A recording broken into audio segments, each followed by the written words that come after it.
We're going back in time with Saitama yet again. Murata decided to completely redo the ninja arc, so we're returning to an improved version of chapter 195, Teninto. The cover page for this one is a groundbreaking serious Saitama ready to deliver a world-shattering punch. We begin with a familiar abandoned building. This is Speedo Sound Sonic's hideout, and right now, he has a bag of ice on his head. This is to reduce the swelling from Saitama's punch that turned him into a human Diglett. But the young ninja was still on guard. He knew that there were other people hiding in the area and told them to reveal themselves already. The S-Class criminal Galewind emerged from the ceiling and complimented his junior's perception. His partner, Hellfire Flame, also appeared from behind a pillar. Sonic wasn't too happy to see them again so soon. Just recently, he ran into them at the same time as Saitama, Genos, and Flashy Flash, all of whom Sonic considers to be his rivals. Back then, the nefarious ninja duo offered Sonic another opportunity to help them out. Before then, they wanted him to eat a monster cell and join the Monster Association.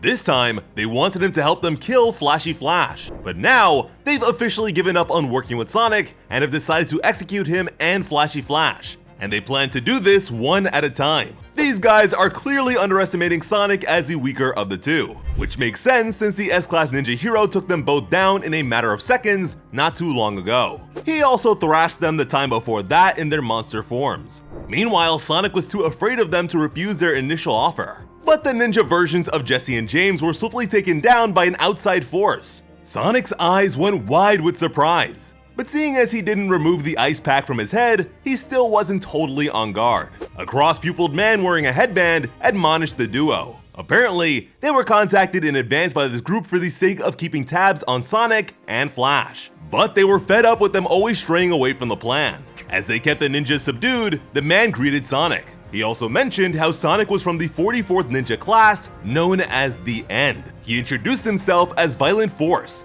and hailed from the 42nd class, known as Merciless. The man with him was Destructive Devastation, and he was from the same class as Violent Force. Then, oh man, I can't believe I have to do all these redundant names all over again. Whatever.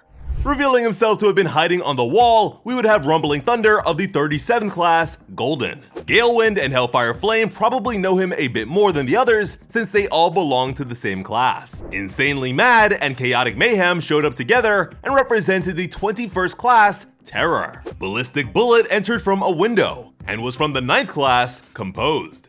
Then, with the least subtle shinobi entrance possible, Brawny Muscle of the 40th class, Rigid, broke through the wall like the Kool-Aid Man. And this time around, his appearance is not covered up by Sonic's thought bubble. Murky Darkness from the 35th class, Chosen, had the coolest introduction to me since he casually emerged from a shadow. Slaughterous Massacre from the 36th class, Bloodstained, popped up from the ground like a regional variant of Diglett. Illusory Phantom from the 22nd class, Resolve, dropped in like a capeless Batman. Melodic Tune and Hued Color from the 13th class, Blossoming, just looked like creeps. That was definitely a weird class. There was Vibrating Tremor and Instant Moment from the 19th class, Momentum. Freezing Ice from the 15th class, Sure Win. Empyrean Sky from the 27th class, Combined Power. Shrieking Scream from the 5th class, Potential. There was also Multicolored Rainbow, who seems to have missed the class part of these introductions. And finally, Balanced Equilibrium from the 16th class, Stability.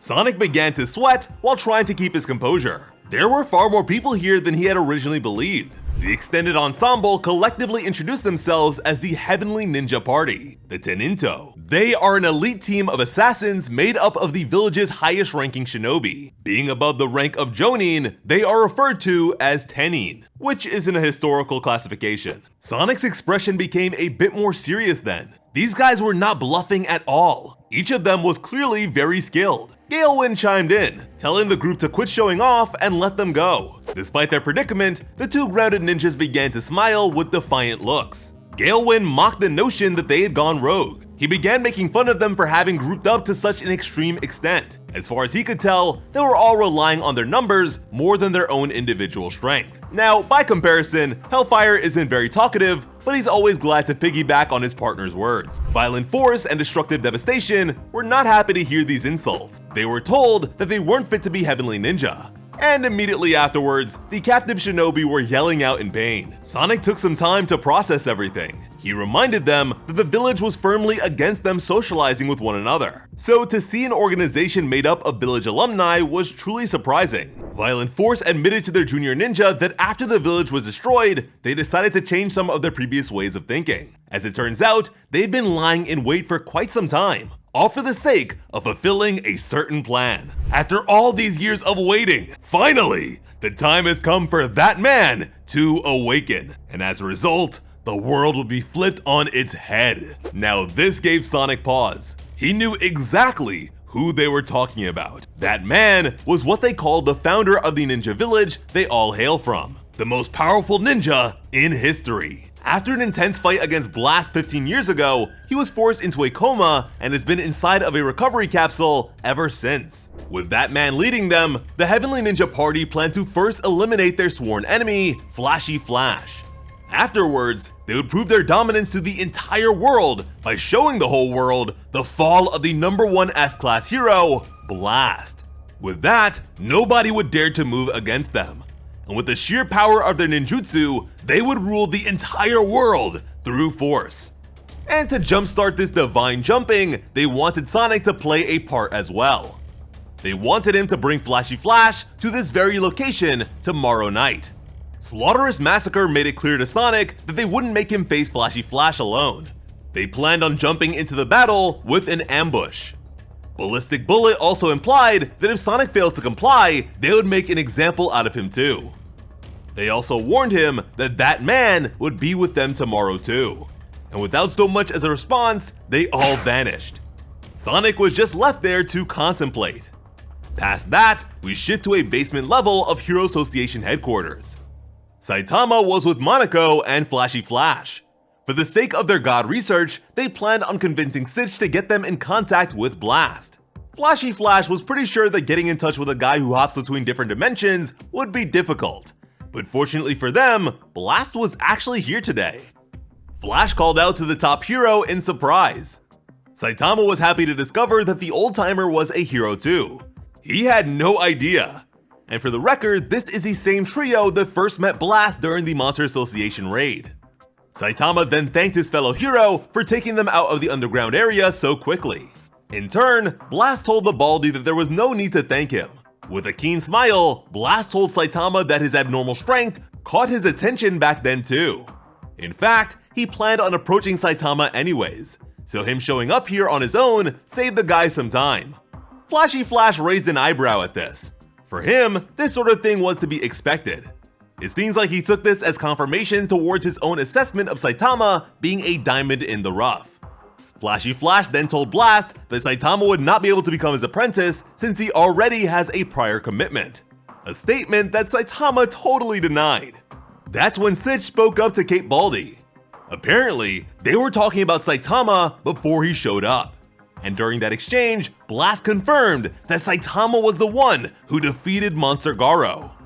Saitama immediately began scratching his head and pointed to Flash. The ninja wouldn't stop bothering him about it too, but unfortunately, Saitama doesn't really remember. And that's on account of the whole time travel thing. Just like how we're all expected to forget the original version of these events. Sitch wasn't very happy with this response. With it being such an urgent matter, it was imperative that Saitama recover his memory. But as the executive huffed and puffed, Saitama shrinked back, saying that even if the guy yells at him, he can't remember what he can't remember.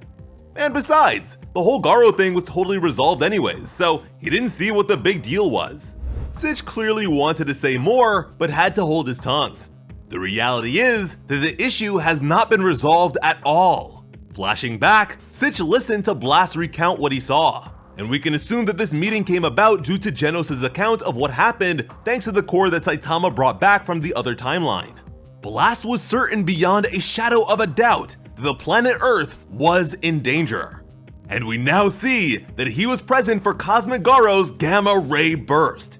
As a reminder, quote, "A gamma ray burst is an explosion that occurs at the end of the life of a massive star, and it is the largest and most powerful explosive phenomenon that has ever been confirmed in the universe."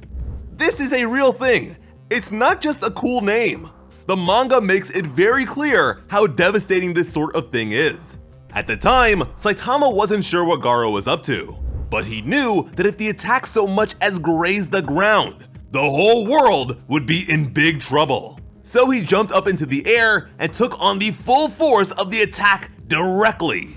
And now we know that Blast saw Saitama do this.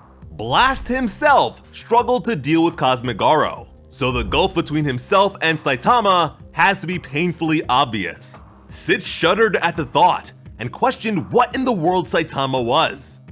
Blast isn't entirely sure, but he knows that they absolutely need to find out. But at the same time, he didn't detect any malice from the guy, so leaving Saitama at large shouldn't be an issue. Sitch had no choice but to agree, because if they were to restrain or contain Cape Baldi, as if they could, Genos would not accept it.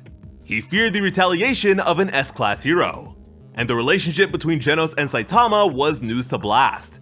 Sitch tried to regain his composure. He asked Blast if the end of the recent crisis meant that they had successfully avoided Shibabao's prophecy of a major crisis. Blast immediately said no. In reality, the real fight has only just begun. The truth is that an even greater threat than Garo is just over the horizon. And remember, at this point, Blast does not know about that man's return, so this is not about him. God is up to something big, and as a result, it looks like Blast will be taking a more present role in the story.